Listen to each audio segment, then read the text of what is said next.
Podríamos decir que nosotros hemos logrado cumplir la misión que el cielo nos ha encomendado como adventistas del séptimo día en esta condición. Si usted es honesto, yo lo soy, hermanos, por eso estoy aquí ante ustedes, tratando de alcanzar a otros para que veamos juntos la necesidad de despertar, comprender que en nuestra condición no podremos terminar la obra. Dice el Espíritu de Profecía, está cundiendo en el mundo la impresión de que los adventistas del séptimo día están dando a la trompeta un sonido incierto y que están siguiendo la senda de la mundanalidad.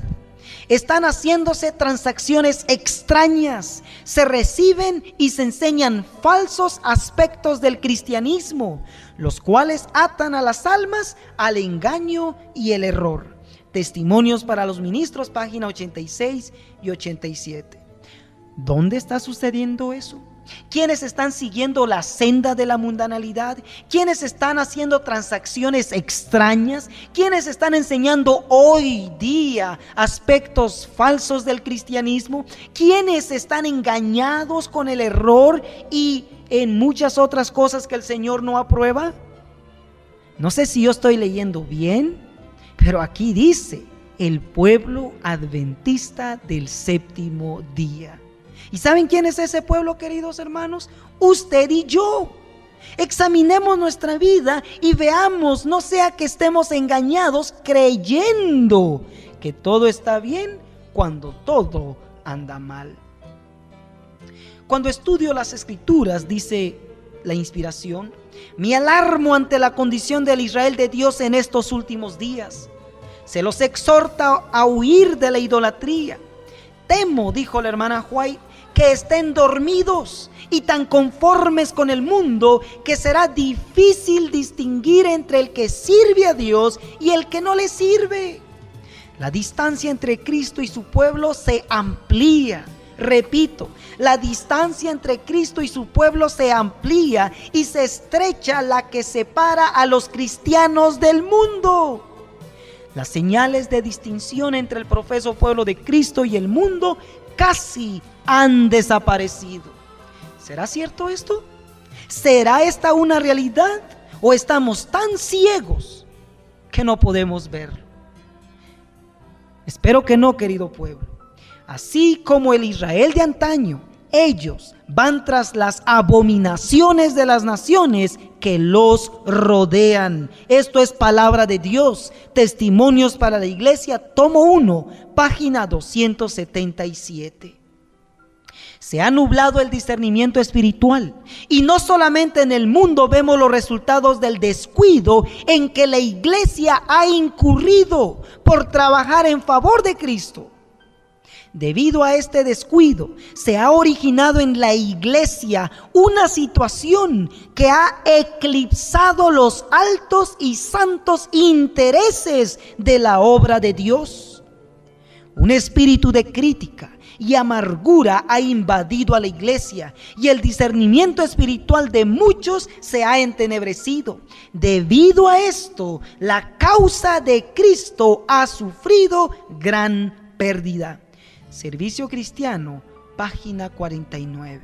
Oh querido pueblo, esta es la razón del por qué, según Cristo, en la parábola de Mateo 20, Él ve necesario hacer una llamada de emergencia, llamar de emergencia a otros obreros, para que la obra sea terminada en su gloria y para su honor, dándole a conocer a Satanás y al mundo que sí, Dios tuvo, Dios tiene y tendrá un pueblo que le representa. Siendo que no puede haber otra iglesia después de la iglesia adventista del séptimo día, Él hace dentro de las 3 horas que le tocan a ella una llamada de emergencia a los fieles adventistas para que formen parte de este último grupo de obreros que sí terminarán el trabajo señalado a ellos en poder, mis hermanos, con una vida completamente transformada que impresionará y exaltará el nombre de Dios en el mundo. Pero como todas las otras llamadas anteriores fueron acompañadas de verdades proféticas nuevas reveladas, de igual modo la de la hora undécima tiene que hacer lo mismo. Debe también entonces de tener verdades proféticas nuevas, que los ha de preparar y los llevará ¿a qué? A proclamarlo a la viña, el mundo que hay que conquistar, que hay que convertir a aquellos que están dispuestos a escuchar de nuestro Señor.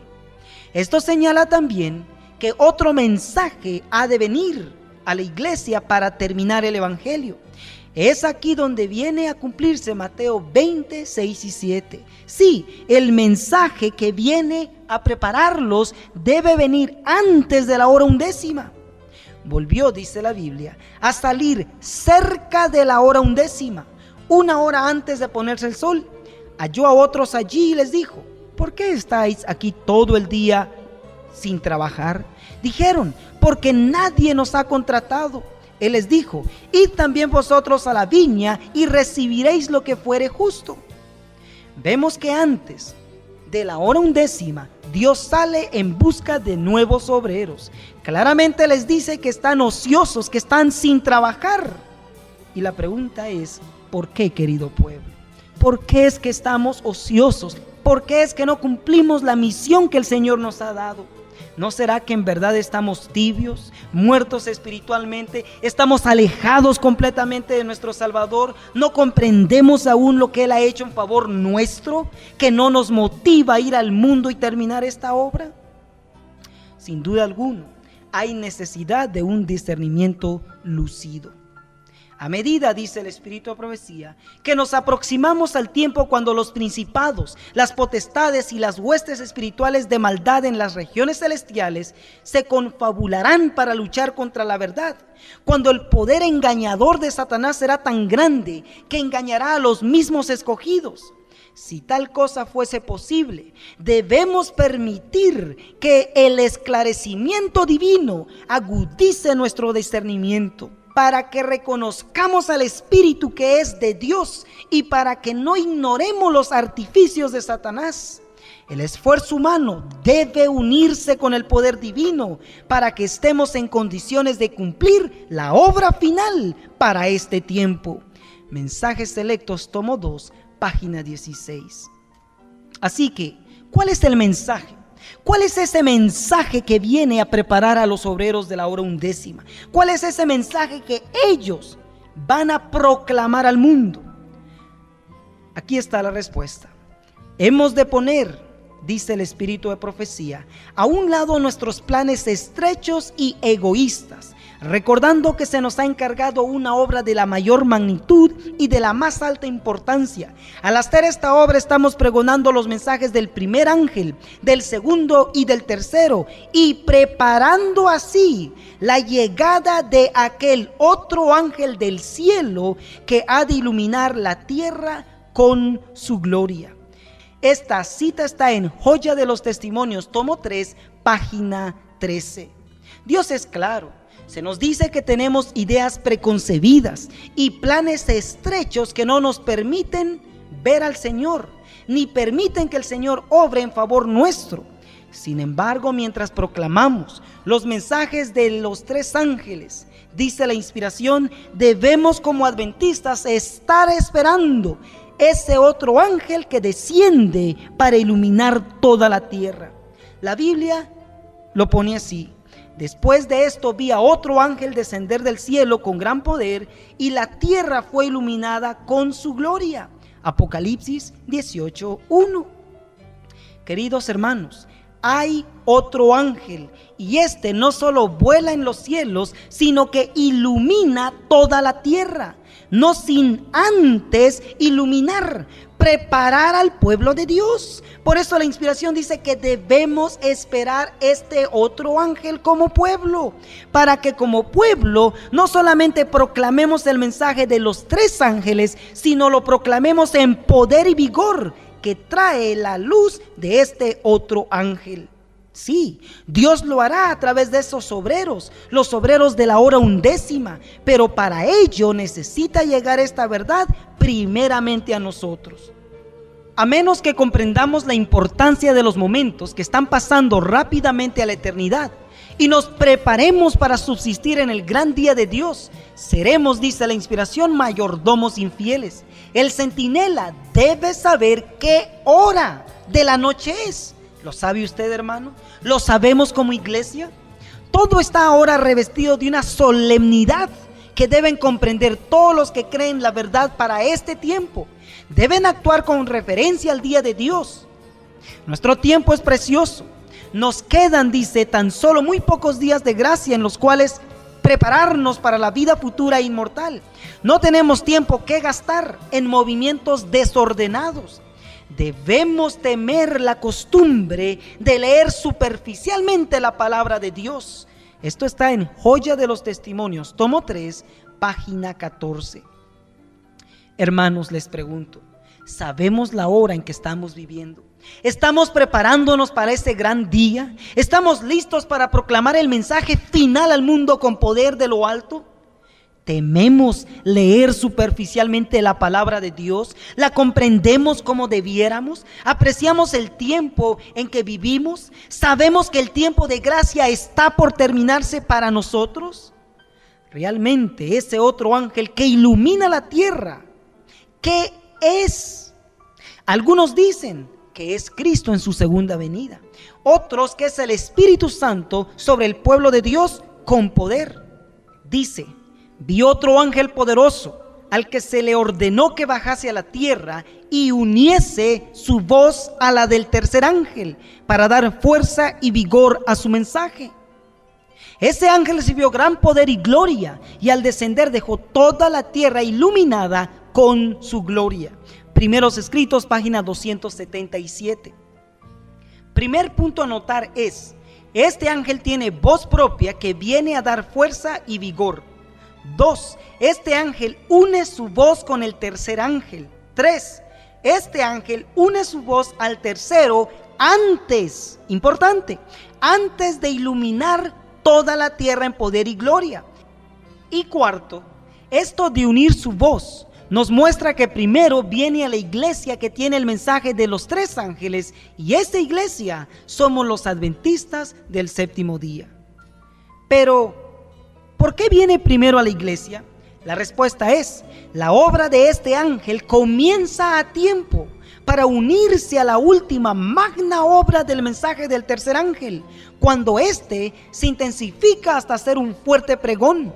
Así se prepara el pueblo de Dios para afrontar la hora de la tentación que muy luego ha de asaltarle.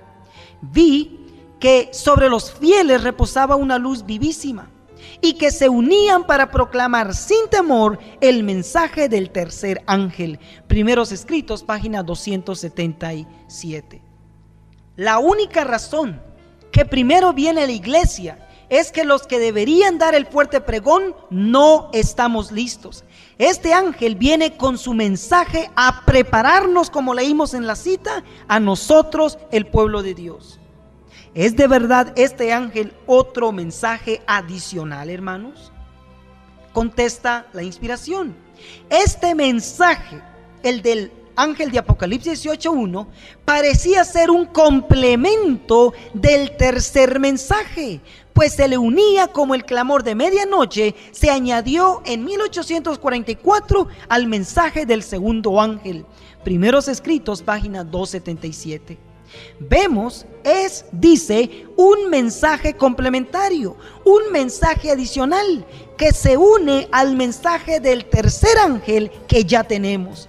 Así que, sí, es Cristo en el mensaje inspirado por su Santo Espíritu que lo trae a su pueblo y que lo prepara para dar el fuerte pregón.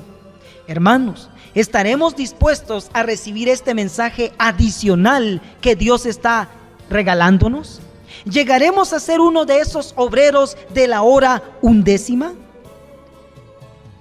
Si así es nuestro deseo, ser uno de esos obreros, debemos preguntar entonces: ¿cuándo viene este mensaje? ¿O será que ya vino y nosotros no lo sabemos? La respuesta es, queridos hermanos, que este mensaje ya vino en el año de 1888. ¿Y saben lo que sucedió? sucedió lo siguiente.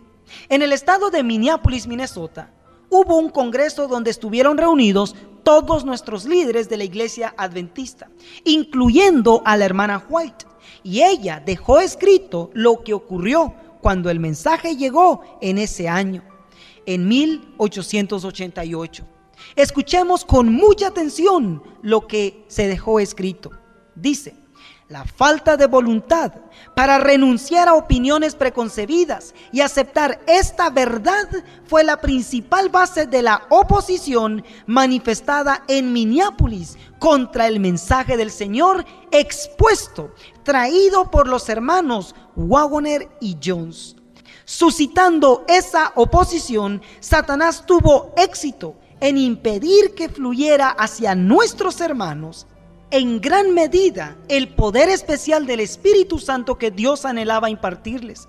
El enemigo les impidió que obtuvieran esa eficiencia que pudiera haber sido suya para llevar la verdad al mundo, tal como los apóstoles la proclamaron después del día de Pentecostés. Fue resistida la luz que ha de alumbrar a toda la tierra con su gloria, y en gran medida ha sido mantenida lejos del mundo por el proceder de nuestros propios hermanos. Mensajes Selectos, tomo 1, página 276.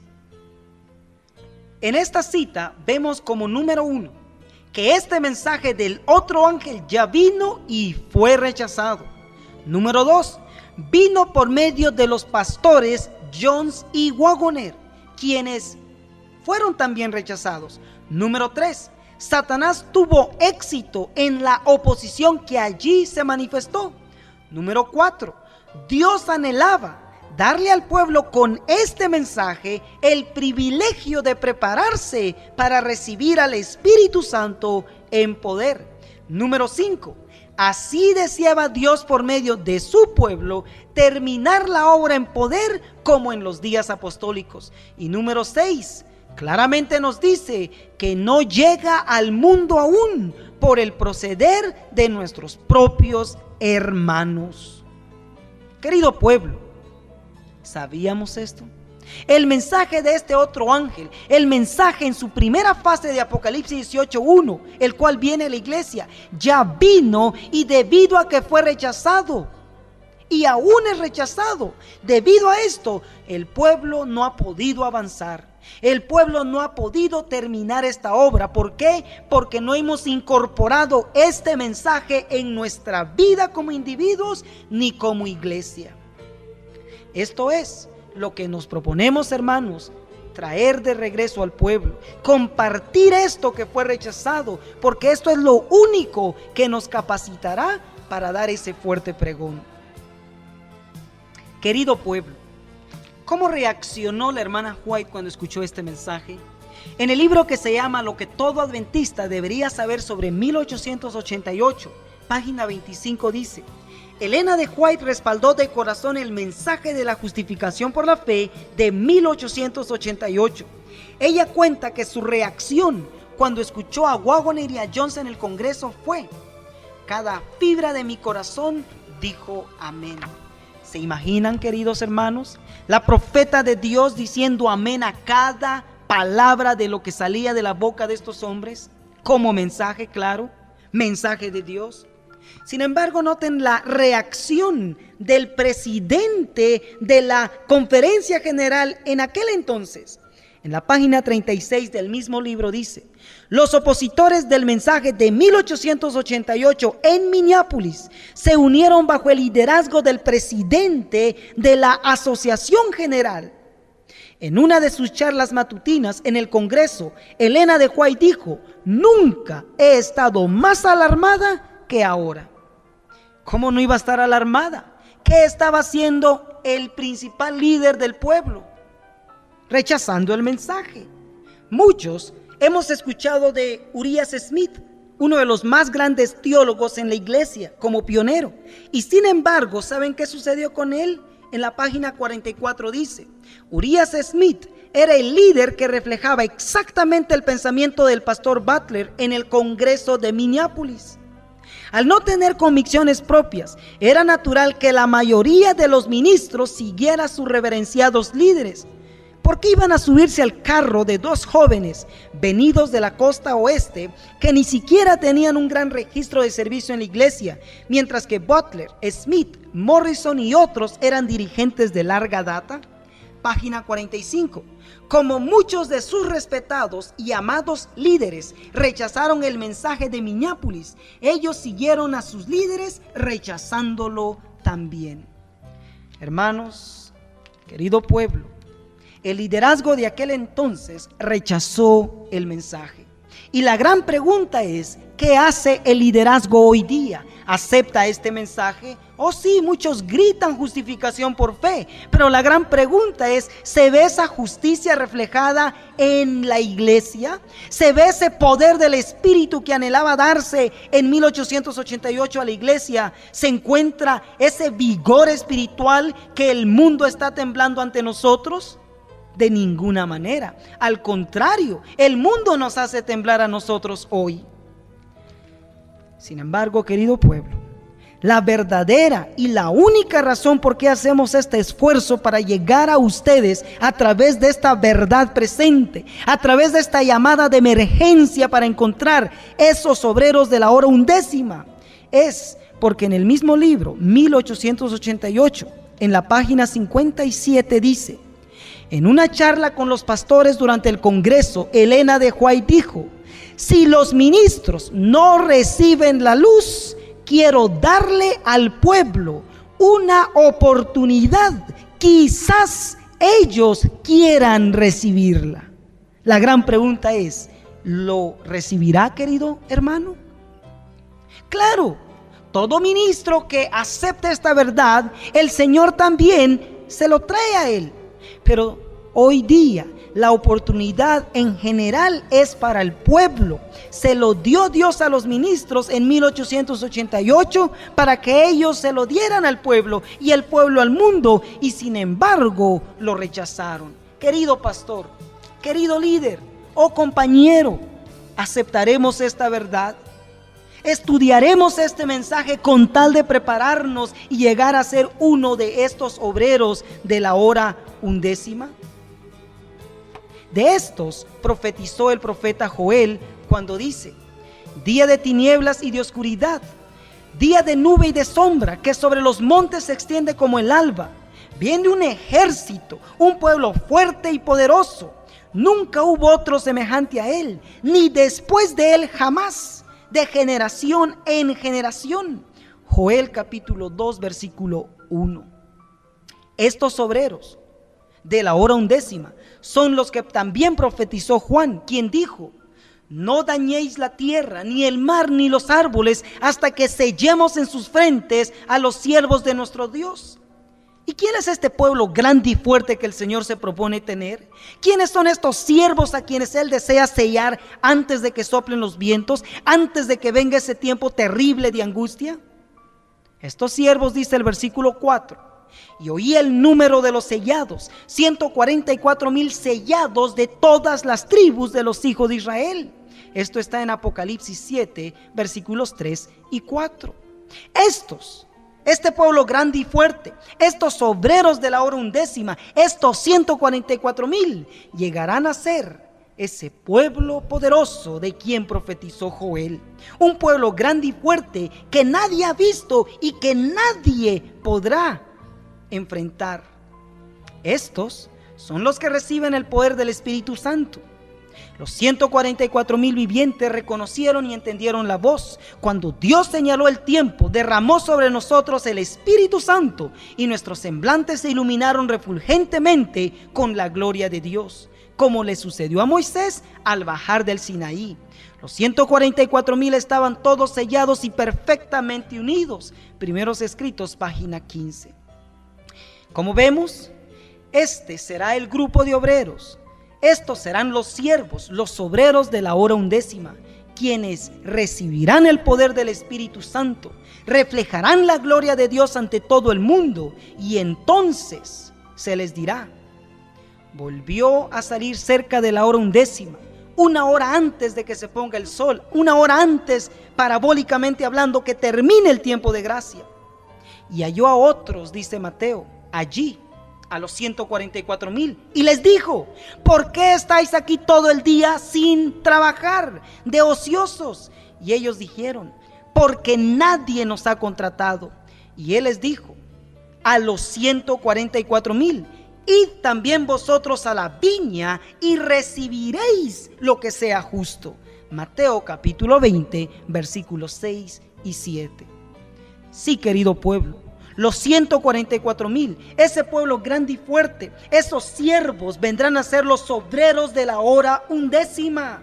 ¿Estamos preparándonos para ser uno de ellos? Recuerden, no es otra iglesia, sino es la iglesia triunfante, los fieles adventistas del séptimo día que hoy se están preparando, que hoy aceptan las verdades que el Señor les envía, que hoy están con el poder del cielo, haciendo el esfuerzo de vivir una vida aprobada por Dios, una vida alejada por el mundo, una vida que refleje la justicia de Cristo.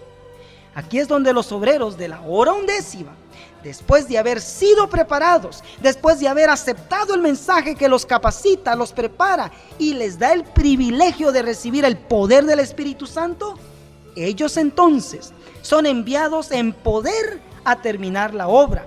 Van a la viña, como lo profetizó la palabra. El ángel que une su voz a la proclamación del tercer ángel alumbrará toda la tierra con su gloria. Así se predice una obra de extensión universal y de poder extraordinario. El movimiento adventista de 1840 a 1844 fue una manifestación gloriosa del poder divino.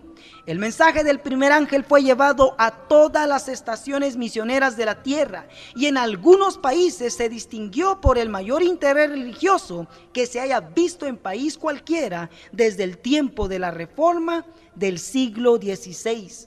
Pero todo esto será superado, escuchemos bien, pero todo esto será superado por el poderoso movimiento, entre paréntesis, los obreros de la hora undécima, que ha de desarrollarse bajo la proclamación de la última amonestación del tercer ángel.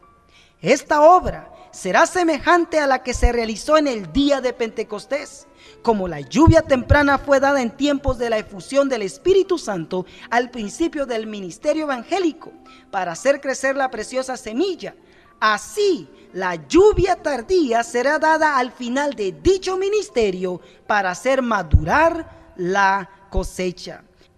Conflicto de los siglos, página 669. Querido pueblo, es a esta hora, la hora undécima, donde se convierte esa gran multitud de almas que serán alcanzados en la hora undécima, el periodo del fuerte pregón.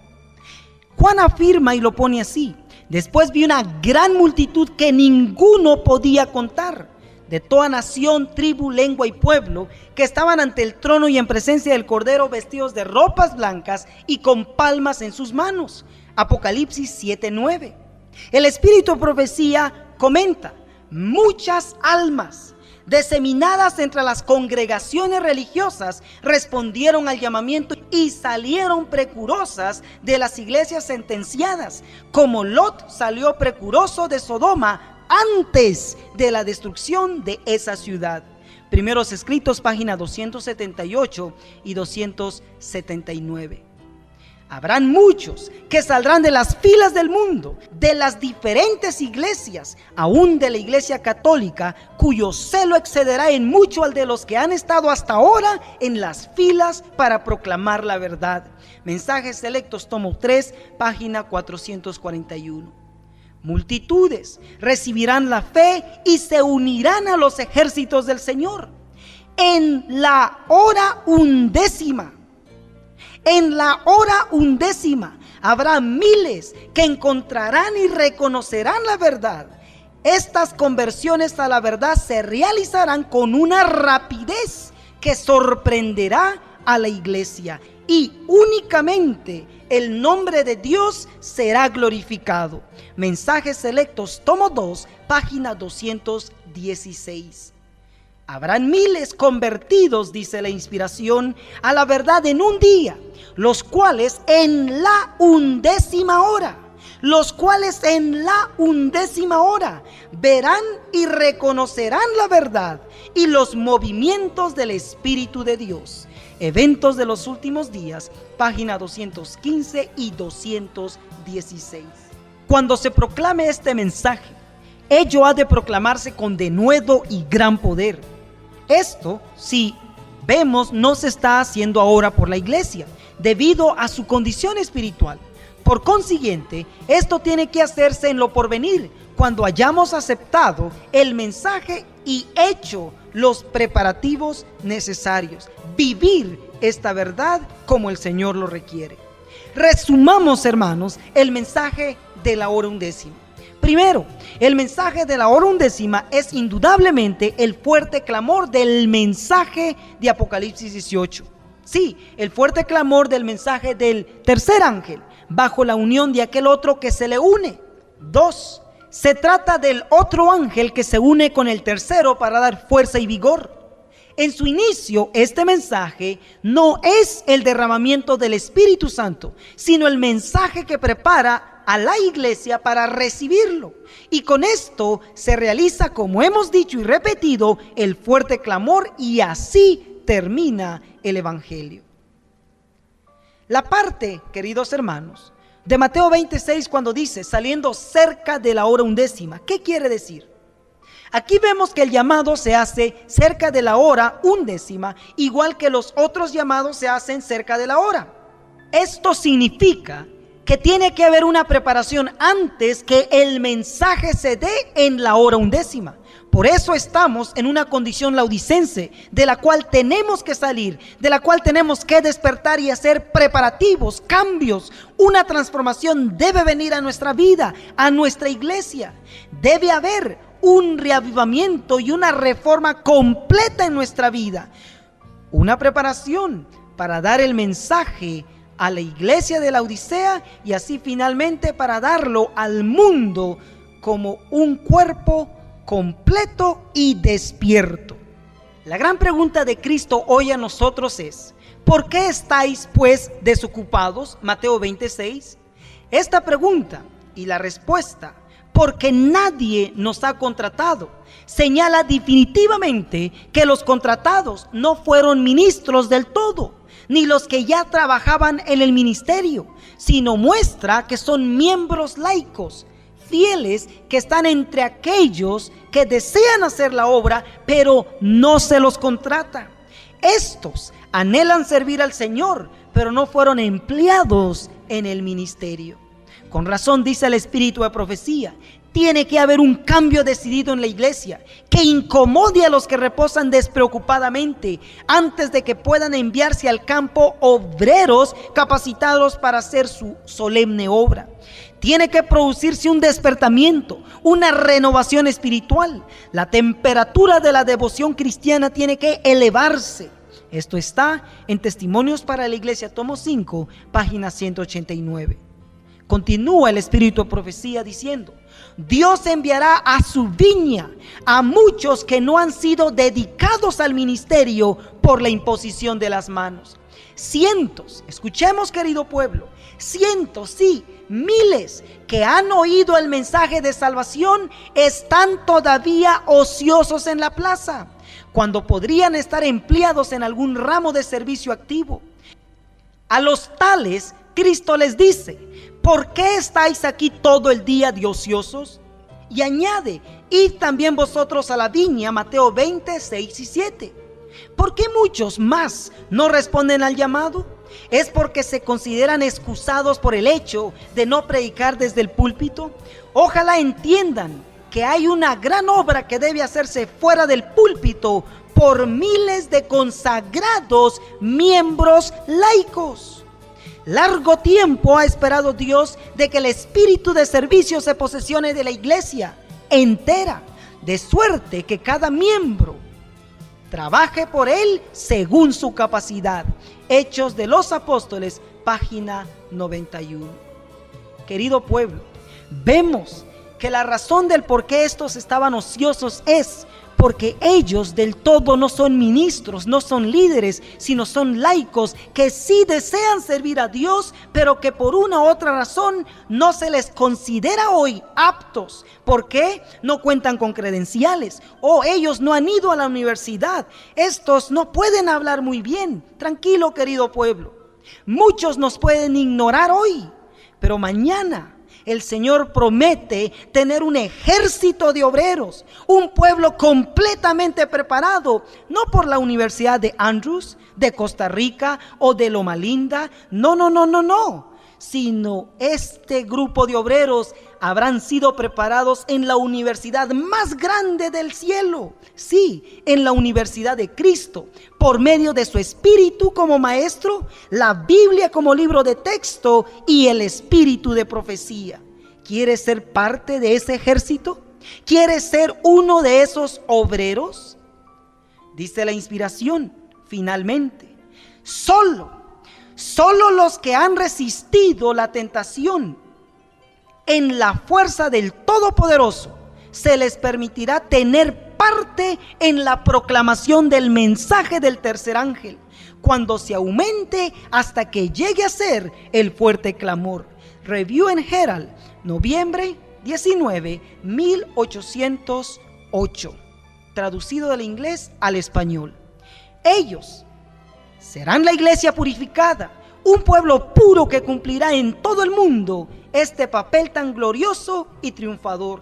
Sí, revestida de la armadura de la justicia de Cristo, la iglesia entra en su final conflicto.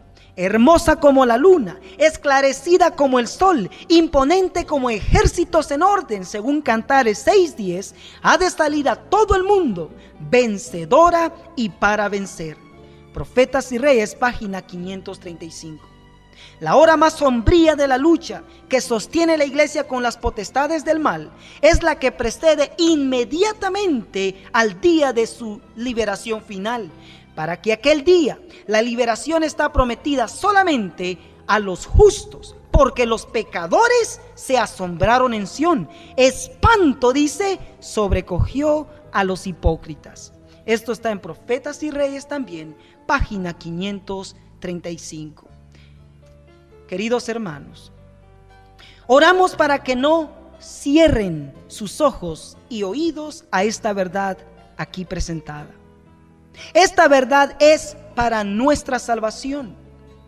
Claro que Dios utilizará también a muchos grandes hombres, pero tienen que humillarse, tienen que tener la experiencia de Pablo, llegar a reconocer todo como basura y llegar a entrar a la universidad de Cristo. Tienen que nacer de nuevo, como se le dijo a Nicodemo. Tienen que llegar a ser hombres convertidos, como también lo deben de llegar a ser los laicos. Pero tristemente, muy pocos querrán hacerlo. Por eso es que en su mayoría, estos obreros de la hora undécima, la iglesia adventista en triunfo, en su mayoría estará compuesto de miembros laicos. Dios nos ayude a lograr esta experiencia y poder llegar a ser obreros de la hora undécima. Armémonos pues, querido pueblo. Preparémonos hoy y lleguemos a ser uno de esos obreros. Escuchemos hoy esa llamada de emergencia. Este es su llamado, mi hermano, mi hermana, queridos ministros. No podemos engañarnos más. Entendamos que las cosas están mal y Dios desea una mejoría. Y todo por no aceptar y vivir de acuerdo a lo dado por Dios en sus mensajes. No hemos logrado la victoria. Jóvenes, el Señor nos necesita y quiere usarnos hoy. Hoy tenemos el privilegio, querida iglesia, de llegar a ser parte de ese grupo de obreros de la hora undécima. Sin embargo, la palabra nos dice, y eso es lo que nos debe poner a pensar: los primeros, dice, serán últimos, y los últimos serán primeros, porque muchos son llamados y pocos escogidos. Mateo 20:16. Es pues el propósito de Dios que lleguemos a ser parte de esos obreros. Sí, si hoy tú, usted, nosotros elegimos, entonces lo lograremos. La decisión es suya Que Dios le bendiga mientras nos preparamos para llegar a ser uno de esos obreros para la hora 11. Bendiciones y que el Señor les acompañe. Oremos. Amantísimo Dios, después de haber estudiado esta parábola tan maravillosa, en la cual nos ha mostrado que usted se glorificará en todo el mundo, imploramos que esta verdad presente, el mensaje de este otro ángel, pueda hoy ser aceptada, podamos vivirla y lograr esa preparación bendita. Bendiga a su iglesia, oh Dios, bendiga a los ministros como a laicos y permita que decidamos consagrarnos a usted con todo nuestro ser, con tal de llegar a ser uno de esos fieles obreros, en el nombre de Cristo Jesús. Amén.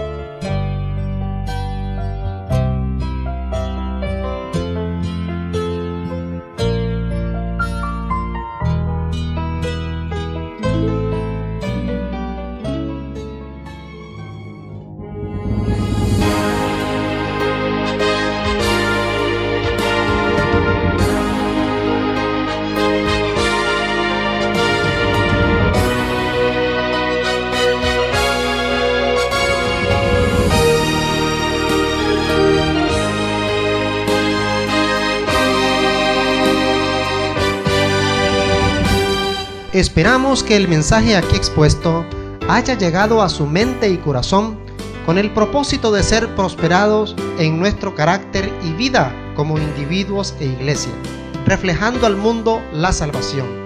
Si desea conocer más de las profecías del Antiguo y Nuevo Testamento, comuníquese con nosotros a 254-751-7495 fuera de Estados Unidos. Y dentro de Estados Unidos al número gratuito 1-800-729-7494 o escríbanos a P.O. Box 1192 Loma Linda, California 92354-9905. Que Dios le bendiga. Gracias.